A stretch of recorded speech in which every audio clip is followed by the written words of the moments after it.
Hola, soy la Basmati de nuevo con vosotros.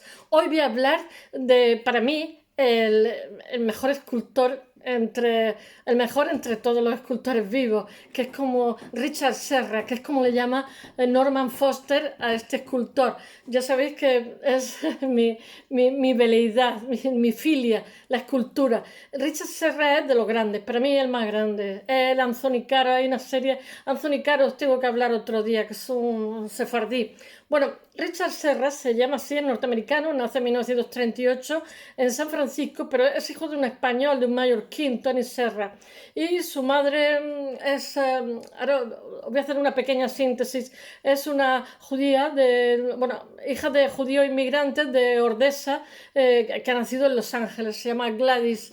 Y bueno, va a ser ama de casa, va a criar tres hijos, él es segundo hijo, y después se suicida. Para él es terrible el suicidio de su madre porque la madre se empeñó mucho en que él fuera artista. Le insistió muchísimo que no dejara su carrera. De hecho, él se mete, hace, su padre trabaja de capataz en un obrador de pasteles y después para completar, como en Estados Unidos están todos los suyos, para completar, digamos, un sueldo para una familia grande, hace también, coloca tubos dentro de una acería. Y él va, como no tienen medios, porque son una familia trabajadora, él va a intentar, quiere hacer literatura inglesa y va a intentar recaudar fondos, o sea, recaudar fondos no, conseguir, porque la Universidad de Estados Unidos es bastante cara, conseguir medios para ir a hacer literatura inglesa, que luego hará. Pero lo que pasa es que al estar tan en contacto con el acero, pues acaba siendo escultor. después, después trabaja muchísimo en acero y trabaja además muy bien. Y entonces, pues lo que pasa es que él va buscando unas cosas y al final acaba consiguiendo otras. O sea, va buscando medios para hacer literatura inglesa y al final acaba siendo ese escultor de acero. Y bueno, al final sí que hace literatura inglesa, pero después hace un máster, estudia también arte y hace un máster en Fine Art, MFA en Yale, y allí lo que pasa es que para ganarse la vida coincide con otros artistas también que después son muy famosos, termina en 1960, organiza como para hacer transportes de casa, o sea, mudanza, y entonces trabaja, él es el jefecillo y trabaja con 16 más que son también artistas porque necesitan cash money, necesitan dinero efectivo, y entonces ese trabajo se lo da, y como están fuertotas y hermosos, pues en fin, consigue efectivo. ¿Qué os puedo contar de él? Pues que va a pasar por diferentes etapas. Él, primero le dan una beca en Yale porque es buen estudiante y después con esa beca se va a París y después consigue una Fulbright y se va a Florencia, o sea, pasa una temporada en Europa y cambia totalmente su forma de percibir el arte, de hacer arte y de todo. De hecho, su primera individual lo hace en una galería que ahora no diría cómo se llama porque ahora mismo no me acuerdo, que es en Roma, y entonces la hace con animales vivos, porque en esta época es muy importante el arte procesual. Hay un cambio importante en los años 50 donde es más importante el proceso que el acabado. Está viendo, digamos, están girando las tornas, están cambiando las tornas porque hay una sensibilidad distinta. Ha habido una Segunda Guerra Mundial, etcétera, etcétera. Entonces, en cada época, el arte es siempre reflejo de la sociedad en la que se está. Hoy España, Estados Unidos es la primera potencia mundial en la Guerra Fría, etcétera, etcétera. Y todo eso provoca, digamos, una actitud de los artistas que se proyecta porque los artistas son, como decía Hegel, ¿cómo diría yo? El eco de lo que es la sociedad, de lo que es el sentir de la sociedad, ¿no? Digamos, proyectan ese eco. Me parece muy hermoso. ¿Qué puedo decir? Pues que él, después esa exposición que hace en Roma, la borra de su catálogo, no quiere ni... pero después hace una con Leo Castelli. Leo Castelli tenía buen ojo para los artistas, para los emergentes, como personas, digamos, que están en contacto. Por eso hizo su galería en Nueva York, era la más importante. Él le hace una individual a este hombre que nada tiene que nada tiene que ver con la que hace en Italia. Él, digamos, ha recogido de Europa, digamos, una forma de sentir, una sensibilidad, etcétera, que por cierto viene aquí a España, conoce Velázquez y bueno, cambia también, dice que lo cambia muchísimo. Después, él vuelve vuelve aquí a España en el año 1982 porque le interesa muchísimo, ¿cómo se llama? El arte mozárabe. La verdad es que es muy interesante, todo el mestizaje que hay ahí tan interesante. Y bueno, él después va a volver, tiene obra en el Reina Sofía, tiene obra en el Guggenheim, obra permanente en el Guggenheim. Yo creo que tiene la mejor pieza que existe, que es la serpiente, Snake. Y después también, a lo largo de su vida le pasan cosas desagradables. Yo lo sé porque este hombre le sigo la pista hace muchos años, que no te lo cuentan en internet, ni en inglés, en castellano. Este hombre en un momento dado están trasladando sus piezas, pesan toneladas, 80 toneladas y cosas así, ¿no? Y en una de esas, pues uno de los obreros que está ayudando a trasladarlo es espachurrado y muere. Y después, en otro traslado que hace, otro obrero pierde una pierna entera, ¿no? Y después, o sea, hay varias cosas, la polémica. Entonces, cuando ocurren todas estas cosas que ocurren juntas, en un momento dado, no me acuerdo qué universidad van a colocar, pero eso le ha pasado también a todo, ¿cómo se llama? Anthony Caro le pasó con mi decano, Ramón de Soto, que se le cayó y ya se quedó cojo de por vida. Es muy fácil porque son piezas muy pesadas y trasladarlas tienes que estar pendiente con las cintas, con la grúa y es facilísimo que ocurran accidentes. Y el que le pilla abajo le apaña el cuerpo. Bueno, entonces, después de estos dos accidentes que acontecieron, iban a poner una pieza suya, una instalación pesadísima de 80, 90 toneladas en una universidad en el césped, en el campus. Y entonces dijeron los profesores y alumnos, no nos lo pongan, porque ellos adujeron que era como un refrito de obra que había hecho con anterioridad, pero en realidad es que como habían pasado estas cosas tan desagradables, quedó, hasta que se olvidó un poquito, quedó un regusto y una polémica frente a usted. Él fue juzgado por una demanda que le pusieron y salió totalmente, o sea, él no tuvo la culpa, pero fue un accidente y una persona murió y otra perdió la pierna en otra situación de esta. Y después, ahora lo contaré también, se pone una pieza suya que se hace como la reserva de la Plaza Central, no sé qué, de Nueva York, es que no me acuerdo cómo se llama, no sé qué, Federal de Nueva York, lo digo. Y entonces, pues los vecinos que habían por allí decían que la pieza que había, la instalación que se crea para ese espacio, que es preciosísimo, pues que le dificultaba andar y que no sé qué. Bueno, en conclusión, la presión social fue tan grande que llegó hasta un juez, digamos, los vecinos se juntaron, los trabajadores y tal, dijeron que le impedía, que tenían que rodearla, que no sé qué. Bueno, conclusión, este señor dijo que él no quería, esa pieza había sido, porque dijeron que la cortara, que la modificara, y él dijo que esa pieza había sido creada para ese espacio. Y entonces el juez decidió que esa pieza se iba a un jardín lejos, y entonces dijo él que, bueno, que era como destruir la pieza, porque la pieza había sido construida a medida para ese espacio en concreto. Y a partir de entonces, cualquier pieza le pone una cláusula, de tal manera que si tú quieres vender una pieza suya, tienes la obligación primero de ofrecérselo al artista que la ha creado, antes de vendérselo a otro coleccionista. Y en España también, os estoy contando los cotilleos, en España también pasó que de pronto el Reina Sofía avisó que una instalación de yo no sé cuántas toneladas había desaparecido, la robaron, seguramente en algún coleccionista, porque siempre que desaparecen piezas de estas están en algún casoplón de algún coleccionista, eso pasa siempre. Y es que he perdido una patilla y me está haciendo un daño que para qué. Y entonces, pues el artista dijo, sin problema, hago una igual y se instala, porque él tiene obra permanente en los primeros museos del mundo, en el MoMA, ya os digo que el Snake está en el Guggenheim de Bilbao, en el Reina Sofía, o sea, este hombre está consolidadísimo.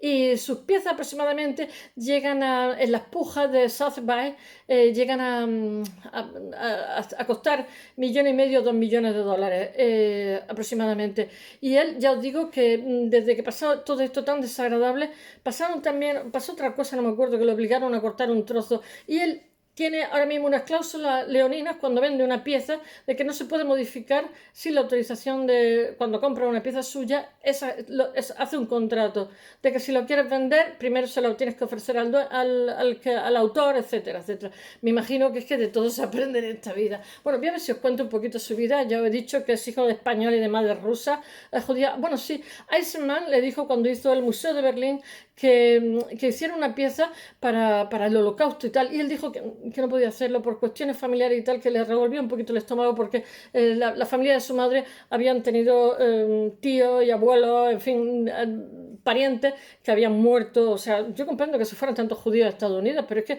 y a Sudamérica, que se fueron también bastante, Argentina, en fin, Colombia, etcétera. Pero es que aquí eran carne de cañón en Europa, lo tenían durísimo. Y él dice que prefirió no hacerla por temas personales. Os he contado unos cuantos cotilleos y ahora a ver si os cuento un poquito lo que es su vida personal. Bueno, que os he dicho que nace en San Francisco, que es el segundo de 3 hijos. No sé, su padre Tony, oriundo de Mallorca, y trabaja de capataz en un obrador, en una fábrica de pasteles, y también completa el sueldo trabajando en Pittsburgh, en las acerías de Pittsburgh. Y él va a estudiar, Richard Serra va a estudiar la Berkeley, que entonces están todos los suyos, en los años 60, la famosa universidad revolucionaria.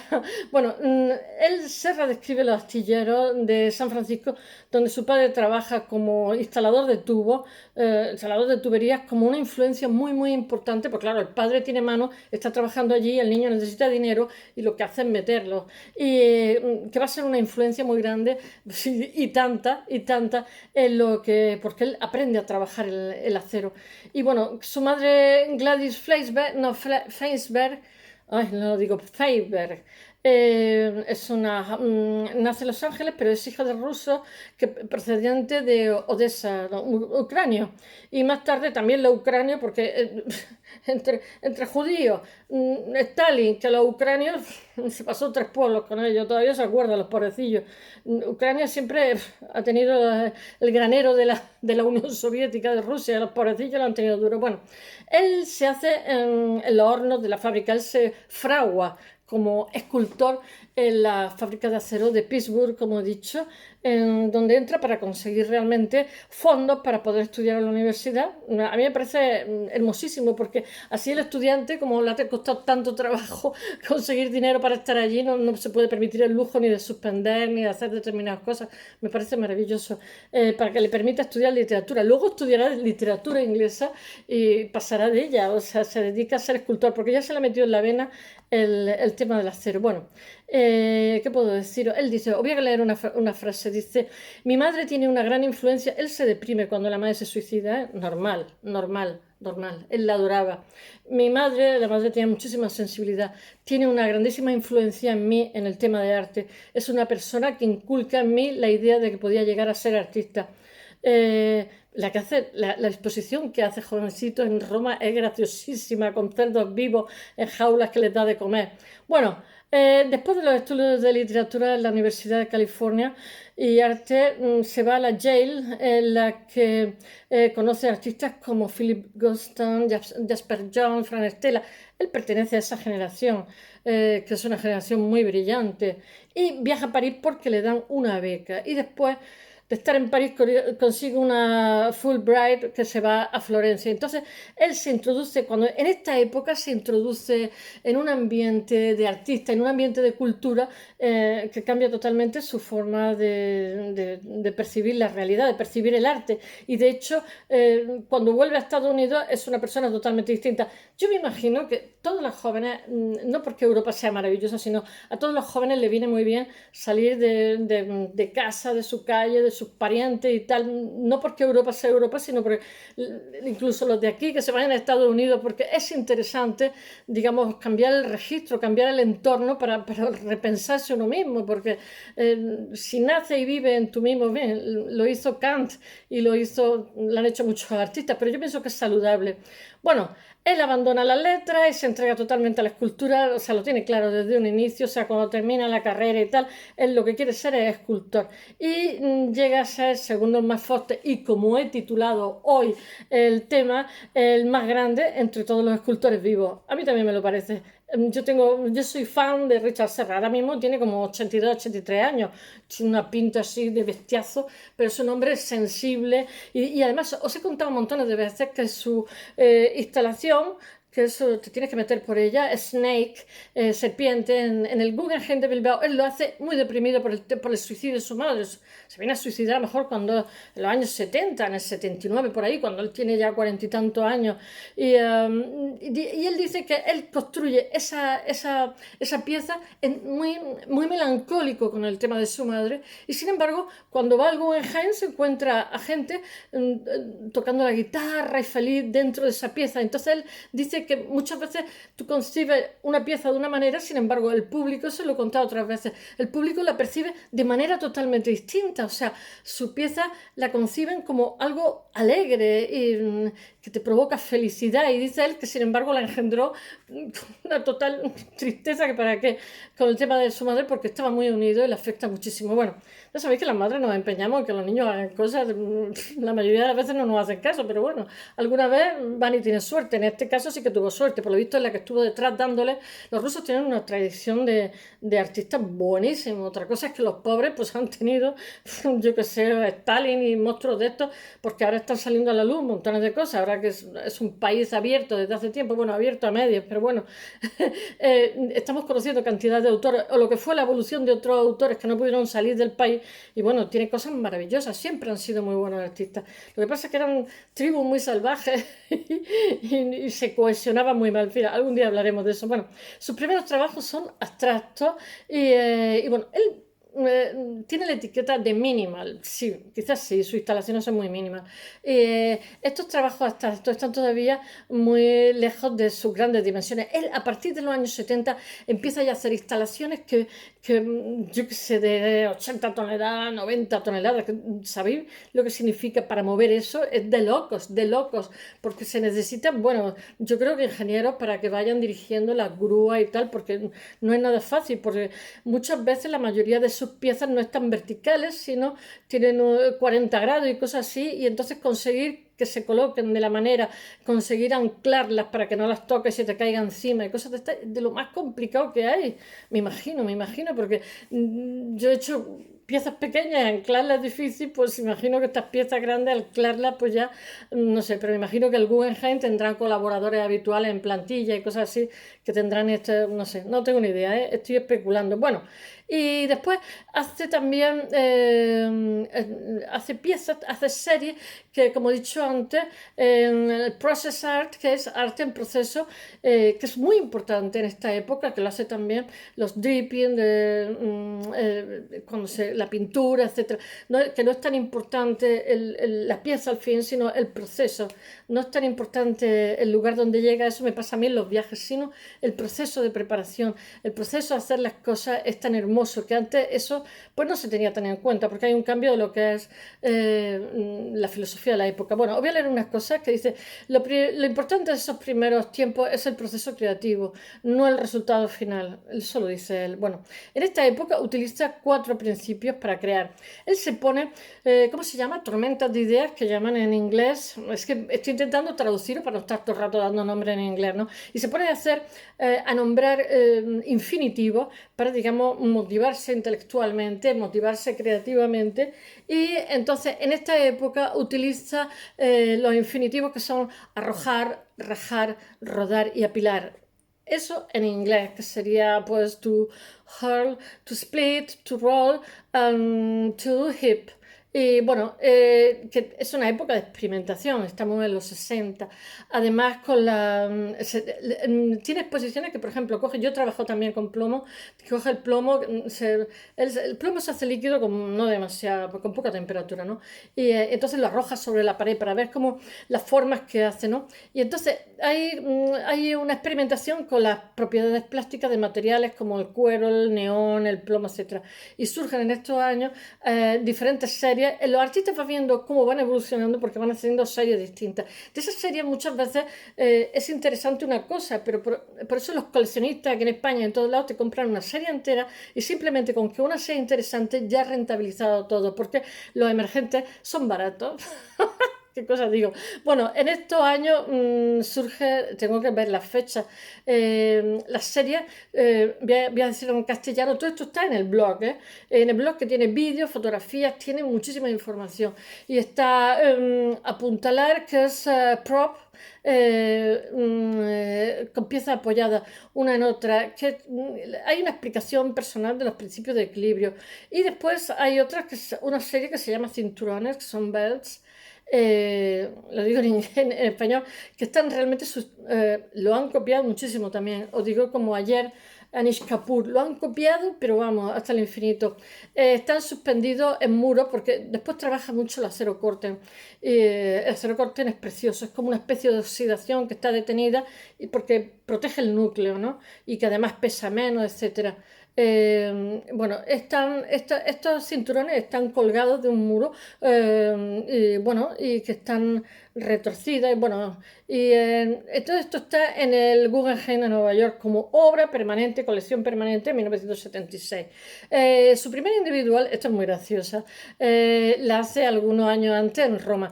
Se me ha olvidado deciros que Leo Castelli le echa el ojo y le hace, por supuesto, una individual con su galería, que era la más importante en ese momento en Nueva York. Fijaros lo que es fichar a un emergente y de la noche a la mañana hacerlo famoso. Eso pasa en Estados Unidos, pero en Europa eso es un lastre que llevamos. Después, cuando Leo Castelli muere, lo hereda su hijo, pero su hijo no tiene tan, bueno, no lo sé, pero realmente ahora mismo la number one en Nueva York es la Gagosian, es la galería más famosa que viene a sustituir a Leo Castelli cuando este se muere en 1900. Pero Leo Castelli realmente en toda esta época viene a estar 50, 60 años trabajando, es el que capta a los emergentes, que le echa buen ojo, y a este lo capta y le hace una individual en Nueva York, que bueno. Pero bueno, antes de esa hace la Galería La Solita y allí hace como algo muy experimental donde demuestra mucha creatividad, pero lo quita totalmente del currículum. A mí me hace gracia porque está lleno de osadía y bueno, y la exposición que recrea son animales como animales vivos en diferentes hábitats, encerrados en jaulas que les da de comer y lo llama Life Animal Habitats. Y que además lo quita, no quiere saber nada de eso y lo quita de su catálogo. Bueno, es diferente totalmente a la exposición que hace años después con Leo Castelli, como he dicho, no tarda muchos años en hacer esa con Leo Castelli, pero como que reflexiona de qué manera quiere proyectarse, ¿no? Esto pasa también, por ejemplo, Bacon, el famosísimo pintor, pues hizo, no sé, 20 años de pintura y las quemó todas porque decía que no las representaba. Hasta llegar a tu discurso personal pasa un tiempo, no se te enciende la bombilla y vas haciendo eso, sino que encuentras tu discurso personal y vas evolucionando también haciendo diferentes series. Después confecciona para su galería unas 100 esculturas cuando hace esta individual con Leo Castelli y realmente lo que hace, hay unas fotos que son preciosas, han quedado para la historia del arte, que es arroja plomo derretido contra una pared y contra el suelo para que el metal estalle y entonces al solidificarse se crea una figura muy chula. Yo lo he hecho también, toda esa gorrinería. Lo que pasa es que mientras respiras plomo, que es una risa, porque eso se te mete en el cuerpo y después no sale, como la resina, etcétera. Los mejores escultores que he conocido han muerto todos jóvenes porque sobre todo de tratar muchísimo con la resina, no tanto el plomo. Pero bueno, intentaba hacerlo al aire libre, experimentar y había que conocerlo. Bueno, cuando lo tira, y depende muchísimo de la humedad del día, adopta un color u otro, es preciosísimo. También me gusta el mercurio, me gustan todas las cosas tóxicas. Bueno, él hace también pruebas sueltas en el cine y rueda cortometrajes y después también participa en la Cremaster de, ¿cómo se llama? Matthew Barney, que os hablé el otro día. Y bueno, hace por primera vez el cortometraje que hace es la mano cogiendo el plomo. No sé cómo es, Hand Catching Lead. Bueno. Y después continúa años haciendo vídeos. Lo que pasa es que los artistas siempre intentan buscar registros nuevos, ¿no? Averiguar qué es lo que ellos harían sin tener ni idea de tal, y la verdad es que les sale cosas chulas.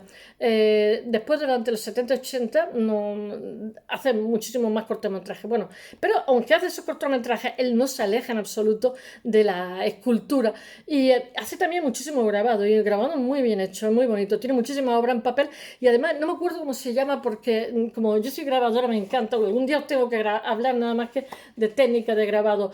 Pues lo hace con un papel japonés, que es un papel que se hace a mano. Son caros, que los papeles japoneses, lo mismo que nosotros tenemos el gramaje de algodón, ellos tienen el gramaje de arroz, o sea, ellos su papel es de arroz, pero es de una transparencia muy bonita. Yo he trabajado, pero me costaba cada papel de los malos, me costaba 2,5 € y de ahí para arriba. Y yo decía, bueno, porque muchas veces te equivocas, te estropeas, haces pruebas y dices, bueno, es que te sale una fortuna para que te salga uno medio que, pero en fin, él tiene un papel japonés específico para hacer su grabado y son muy bonitos y tiene muy buen gusto y los hace él, no se los encarga a tercero.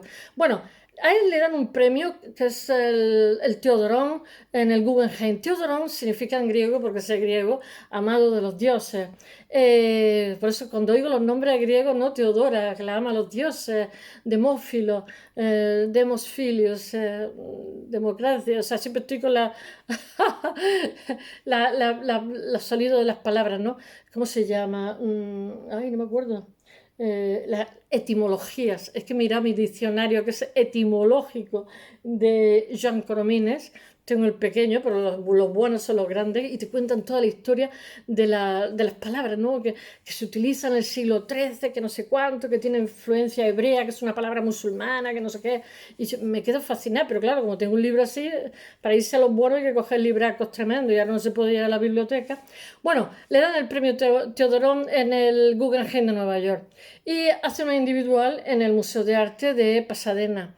Y aunque su instituto realmente se encamina a los espacios urbanos, él donde hace intervenciones en los espacios urbanos son preciosas además, y lo hace con acero corten. Y es el momento en el que se lanza por la escala monumental, ya lo he dicho, 80, 90 toneladas y barbaridades así, que madre mía, para mover eso, una locura, necesitan un ejército.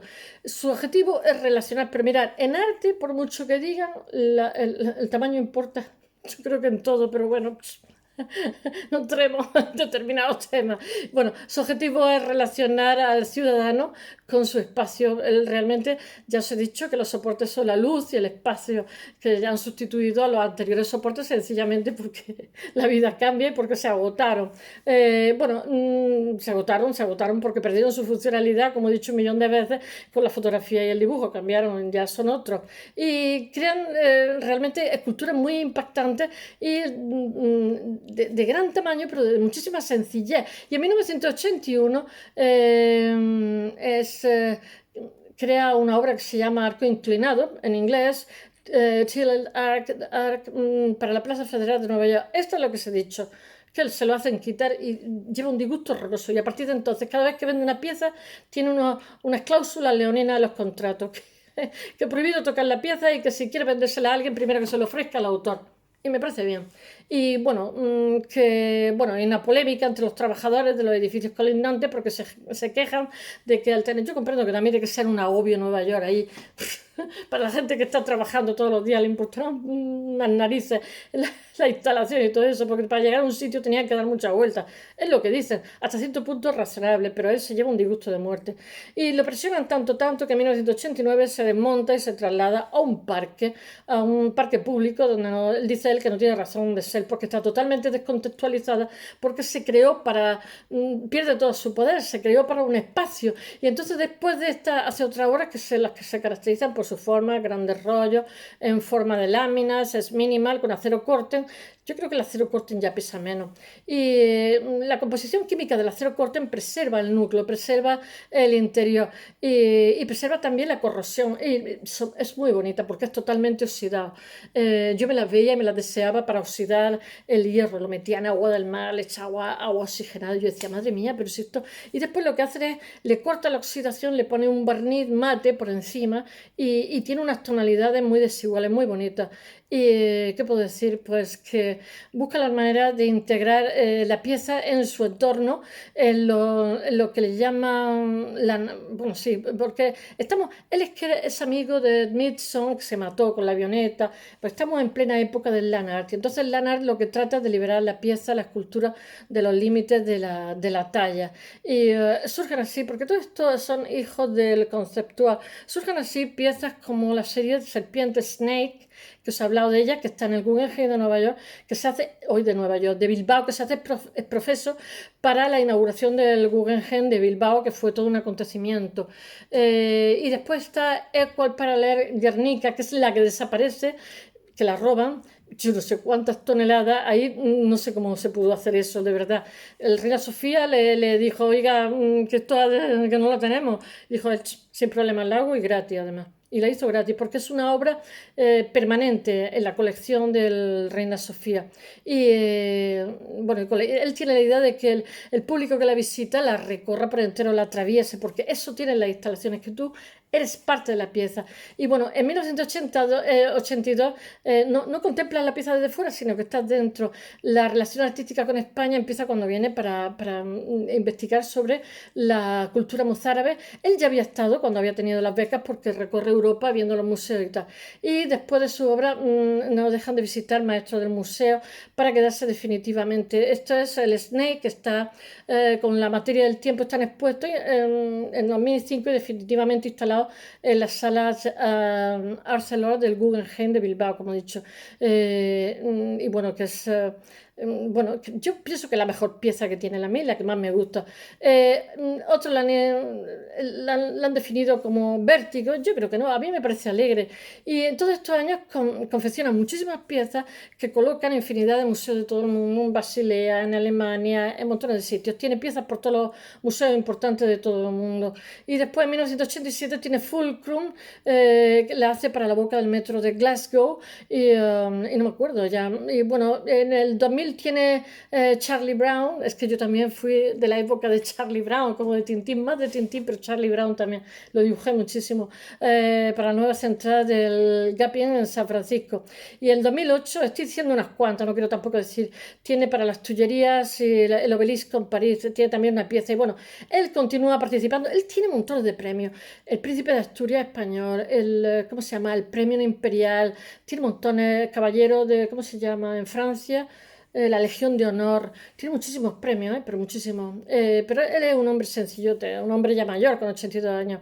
Y, ¿qué puedo deciros?